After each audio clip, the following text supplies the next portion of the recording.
right, hey guys, we're back for part two of the Coinger edition, I guess.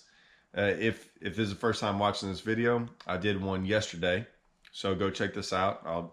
Here's the link, or a video yesterday, and what it was basically a question about. I'm kind of making it a two-part question. It was like, hey, what do I need to prepare for, like rods, reels, baits, things like that? What do I need to bring as a Coinger? I understand that's a big deal, right? On how to be prepared for that. So I went into it pretty deep into that.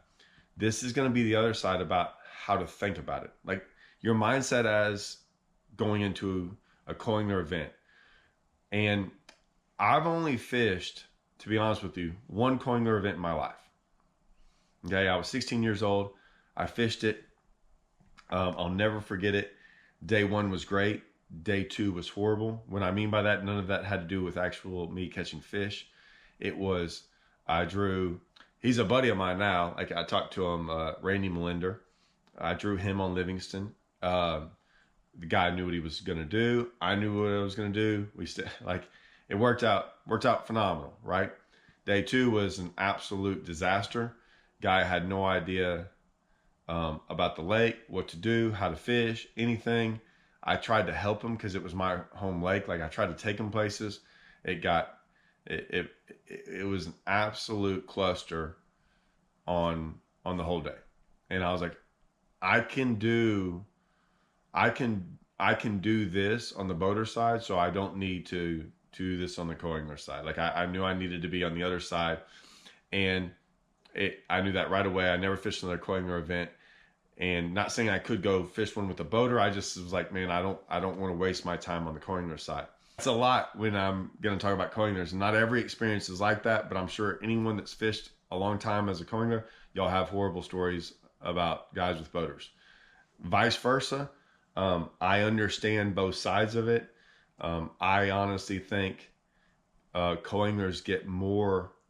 I kind of will say that y'all get more of the raw end of the deal a lot of times. That's why I think mentally going into these events, I think being a Coinger, you got to be so mentally strong on fishing that way and patient and make the most out of your small little opportunities you have. I give the guys that fish the Coinger side giant amounts of credit for that. You know, I think the boater side guys going out there, it's a whole different deal. We're out the whole lake, figure out a pattern, figure out a game plan, do all this other stuff. You know, Coingers don't have to do any of that. They just have to mentally get prepared because they have no idea what's about to happen. They have no clue, right? They don't know. They rarely know what they're getting into in the sense of they might have an idea, and I talk about this. They might have an idea of how they're going to go fish that day. But chances are they have to make on-the-fly decisions. It's all new water to them. It's all new, the way the guy fishes, styles. Like I couldn't deal with the way people fish, like their style of fishing. Like chances are I couldn't deal with how slow they go. I couldn't imagine going down the same bank over and over again for hours. Like never gonna happen. Okay, I don't want to get off on a rant like that because I don't know how y'all do it. But here's what I'll say. I'm just going based on the fact of how many Coingers I've had in my boat, which is well over 250 to 300 in my total career. Probably way more than that. When I watch the guys succeed, they all have similarities. Every one of them. They all, some of them do things a little bit, but I would say the guys that like are next level. Like there's some guys that are just out there kind of there. There's some other guys that are like, they can fish. They don't do anything wrong, but they fish a certain way. And then there's this like next level Coinger. The next level Coinger, they all have the same similarities. Every one of them. Okay? And that's where I'm going to give you the way they look at it. Every one of them. Every one of those guys that's really, really successful could absolutely, and I'm going to say this really slow and emphasize this, guys. They could absolutely care what I'm doing in the front of the boat. I'm going to say this again. They could absolutely care less what I'm doing. They don't care. Do they want to know? Yeah, they kind of like, they want to know in the sense of like, hey, are you going to be fishing deep? Cool. And every one of them turns their head and starts fishing. I don't want to say their water, but what's in front of them. Because it doesn't matter if it's behind them. If you're looking that way, it's in front of you. So they don't know what I'm doing. They could care. They're looking out at the water they can fish and going, how do I catch fish there? And that's how they adjust. They pay attention to what I'm doing for the same reason I would pay attention to someone. What are you doing? Oh, you're cranking? Cool. I'm going to throw something different. Oh, you're up there worming? Cool. I'm going to throw something different. Oh, you're throwing this top water? Cool. I'm going to throw something different. I would have to go back and think about everything. Every once in a while, I'll get a guy, like, if the pattern is so strong on what I'm doing, they might do what I'm doing. But for the most part, they don't care. I got into this whole sight fishing thing the other day on that video yesterday. I have gone from one day of having a guy while I sight fish lead the tournament on the Coingler side. Actually, I had the guy with the biggest bag of an entire 3-day event was with me while I sight fished. It can happen. I've had guys catch giant bags with me while I sight fish, or good bags. Then I've had guys zero. It's one of the two. The guys at zero usually are getting frustrated and they're so focused on what I'm doing and they lose all confidence. And then I have had other guys, I'll never forget, like one of my really good friends, and I need to have him on. I said I was going to have him on a live deal. It was on Grand Lake. Both Coinglers from day 1 and day 2 zeroed with me. I'd never met this guy. I'm like, in the back of my head, like I was trying to give him some confidence, going, hey man, it's going to be tough out there. Just stay with it. And he was like blowing me off. He was like, yeah, I'll be fine. Don't worry about it. And I'm like, oh, okay, man. I don't know. And I was saying, I don't know what he's getting himself into. He had a limit before me. He won the event. The dude's one of the best coiners ever. Steven. He wasn't worried about me. He let me sight fish. He freaking did exactly what he should have done. And winged on him all day long. And I was just going, shaking my head, going, oh yeah, okay, yeah, that's why you are where you are in the top 10, and that's why you've won this thing, and that's why he's won as many Coingler events as he can. He goes practice with me all the time. From that day on, man, I talked to him the other day. That's how he views it. He just does his thing. And he knows what to do no matter what we're doing. I can't tell you how many times we're out there and I'm doing something and he does something else and helps me out. That's why I bring him, because he helps me out so much in practice sometimes, because he thinks differently. He does different things. He knows how to adjust to what I'm doing. It's great. So many of those Coinglers do that. They just don't care what the guy's doing in front. The only reason they care is to not sometimes do what they're doing. Like, they don't want to be the copycat of the guy on the boat. I had Chris McCall on the other day. This is a great example, guys. I had Chris McCall on a live show. There's things in those live shows that are so much more important than the bait he was throwing, because we were basically talking about grass fishing and like throwing a trap, right? And so many guys wanted to know exactly what trap he was throwing or what color he was throwing and all these things. And there were even comments going, man, he really didn't tell all that. I'm like, well, look, I can't make him tell you what he was throwing. That's his choice. And I respect that. That's why I don't really ask. But he said stuff in that interview, in that discussion, that those are the things you should pick up on. We were talking about trap fishing on Rayburn in the grass. And he said, yeah, those days of catching a bunch in one spot are over with. He's like, we usually hit all these spots to catch one, maybe two. He's talking about team events as well, where him and his partner are both throwing traps. When I say traps, rattling style, vibrating baits, whatever it was. They're both throwing it. They're both on the front of the boat throwing it exactly where they want to throw. And they're going to spots hoping to catch one or two. I bring that up because of this. If he's in the front of the boat and you're in the back of the boat and you're both throwing a trap style bait, he's only trying to catch one or two. Doing that pattern. He's one of the best in the country at this. You're behind one of the best in the country trying to mimic what he's doing, and he's only trying to catch one or two in this area or in this spot. So your mindsets, if I was fishing behind him, I wouldn't even bring a trap or a red eye or whatever on that trip.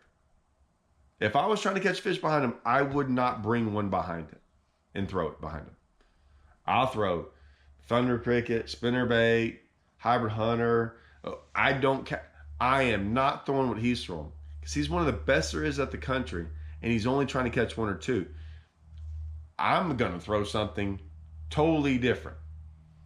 So I want to know what he's throwing just so I can throw something totally different, because he might catch 8 or 9 all day long. The chances of me catching more than one or two are slim to none. Maybe the thunder cricket's not what I should be throwing, right? But I'll take my chances. I'll take my chances because there's a really good chance, that's a totally different fish I'm fishing for that's going to hit a thunder cricket over like a rattle trap. Every time I throw topwaters down a bank and I see a guy throw a topwater behind me, I don't like telling coiners what to throw or what not to throw. But I can tell you one thing. If I'm throwing a topwater, I almost always want to tell them, hey man, you're almost wasting your time. You're really wasting your time if I'm throwing one and you're throwing the exact same one. At least throw a different topwater. But I can't remember the last time I was throwing a topwater and the guy behind me throwing the same topwater caught a fish ever in a tournament. Now I'm sure I'm going to get comments on this happened. Look, I'm not saying it can't happen. And a lot of it's based on the boater you have. Okay. I brought up Chris McCall because he was one of the best grass fishermen throwing a trap. I'm not going to try to compete against that. Right? If you got some guy up there throwing a trap that doesn't know how to catch a fish, way different story. Right? If you got some guy throwing a topwater that can't walk a dog with a sexy dog, by all means, throw a sexy dog behind him. But if you got a guy throwing a buzzbait in front of you, all you got to do is reel the buzzbait, Dude, the first time that buzzbait comes across a fish, it's probably going to blow up. The chances of it blowing up on yours and miss and not hit, slim to none.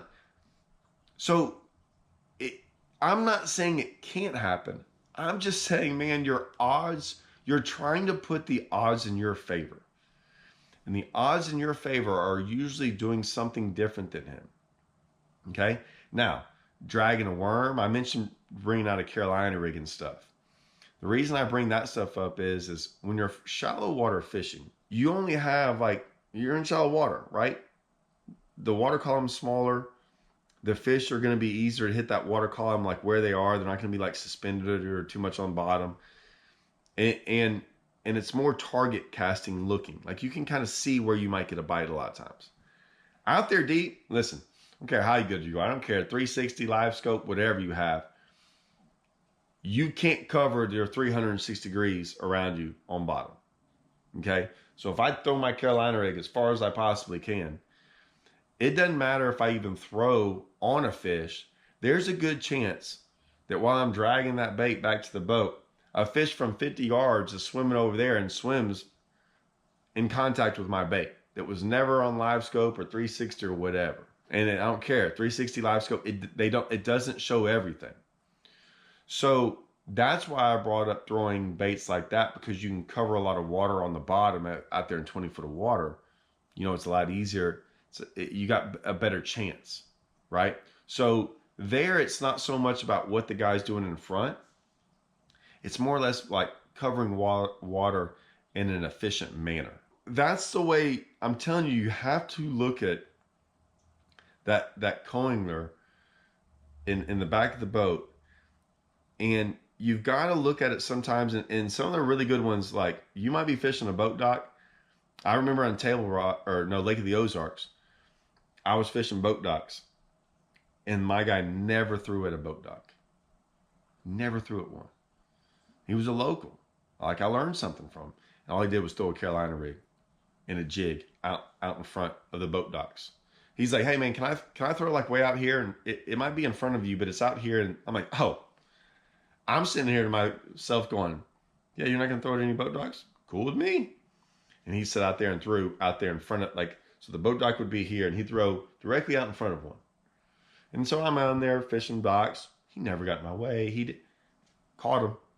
He caught him. I said, hey man, what are you throwing out there? He said, man, I don't know. He said, I've never, I know Lake of the Ozarks, but I just know that, every once in a while, some of these guys in these boat docks put brush piles out in front of their boat docks. And he said, I don't know if they're out there, but I'm just going to keep throwing out there because if I randomly hit one, I'll get a bit. He caught them all day long. A lot of guys put brush piles out there. So eventually he'd throw out there on one. Genius. Phenomenal co-angler. Like, understood the assignment, right? He's like, you can do that. I'm not going to try to fight you. I'm not going to try to compete against you on a dock, right? You're going to get first shot at the dock. You're going to get you're going to get all the active fish. I'm going to throw out here. You're not throwing out there. It's perfect. It was perfect for me too. Go catch everything you wanted to. Now, when I went back to the Lake of the Ozarks, by golly, in practice, and I mess around with that stuff now, right? He taught me something. I never threw out there in the tournament. I let him, once he figured that out, I'll let him do his thing. I did my thing. But that was, like I said, he looked at it differently. You've got to go into those situations looking at things. That doesn't mean they're always going to work out. But that guy had a better chance. He made the top 10. You have a better chance of not just catch. I mean, are you out there trying to catch a fish, or are you out there trying to like really do something? Like make it top 10 and win an event. That's how you go win an event. Might be how you zero. He wasn't going to zero doing that. But what I'm saying is that's how you go win an event. Competing against me, going around flipping boat docks, and there's always a chance, right? Now, if a guy can't flip a boat dock and you can see that and you can put a bait where the guy can't, by all means, do it. I have a lot of co-anglers that are like, he just couldn't flip underneath the boat dock. I just kept on catching them. By all means, do that. But you're going to get around some fishermen that can fish, right? Get around Chris McCall in the grass throwing a rattle trap. He can fish. Don't compete against him. I'm telling you, just don't even, unless he's catching like 50 and it's like the deal, do something different. I'm telling you, do something different. Look at it differently and go, hey man, I might let him catch, 20. And when I say let him catch, he's going to catch 20 and I might only catch 5 throwing a thunder cricket, but I think I have a better chance of doing good. I don't have to catch 20. I only have to catch 5. Think of it that way. I'm telling y'all, you'll have a lot better experiences out there with your boater. When you separate, and I'm not talking about separating the boat as in you're drawing a line of like you can only fish, but when you separate what he's doing and what you're doing, and you're not trying to always force stuff on him and like cast in front of him or like push him faster than he wants to go. When you stop worrying about him, you realize you're just back there. A lot of times you can start getting in a competition with him. You're not in competition with him. I'm not in competition with the person in the back. When they catch fish doing I could care less what they're doing. I don't care if they catch 30 pounds. I'm trying to focus and do what I'm doing. Okay? You focus and do what you're doing back here, and I promise you'll have way better experiences, right? It goes a long ways. Now, I have seen, I forget though. This is in my head. This is the way I look at things.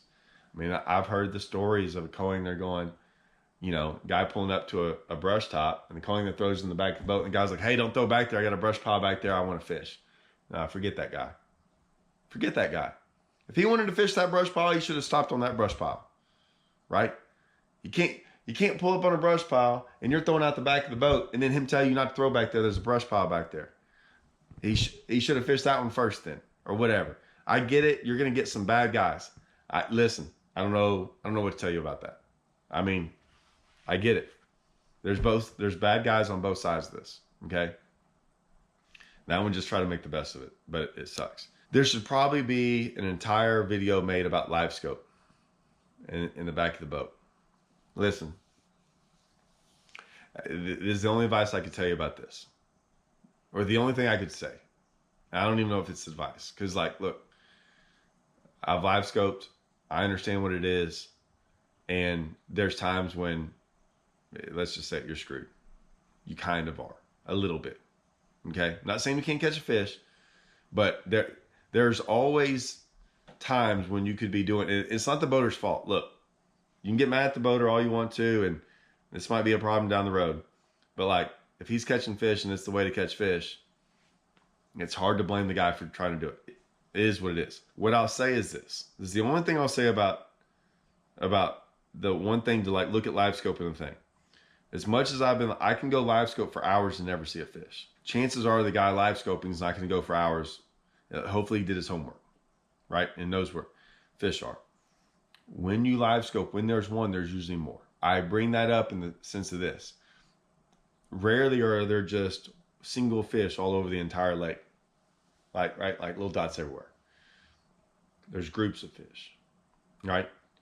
They might be spaced out, but they're in an area. They're almost always in an area. You can almost draw a circle around them all. And then you get outside that circle, there's no more until you find another little group of them. I'm not saying they're all in casting distance, but usually there's, if you're around a fish, there's usually more than one. The only thing I can say to y'all that like to keep the confidence up is if he is catching some on live scope, there's more of them out there. There is. I'm not saying you can catch them. I don't even have the best way and idea for y'all, right? Because it kind of depends on how he's catching them, the water level, are they suspended, whatever. What I'll say is if he is catching them, there's more of them there. And I don't care what it's very hard to figure out where they are all around the boat. So that's a tough one. I'm gonna get a lot of comments on that. I don't know what to tell y'all. That's a tough one. I'm telling y'all it's tough. I feel for y'all. Like I said, some of the coiners that fish this that are really good, man, y'all have a phenomenal mindset. It's great that y'all can stay in it sometimes, even when you know you're not in the best area. You're not fishing effective and efficiently enough, and it's not even your fault. It just is what it is. So I tip my hat to y'all guys that can do that. I hope this helps. If y'all want to know more, if y'all got more questions about this, ask me. I love these videos. This is like I said, I love these comments and questions. So fire away at me. All right.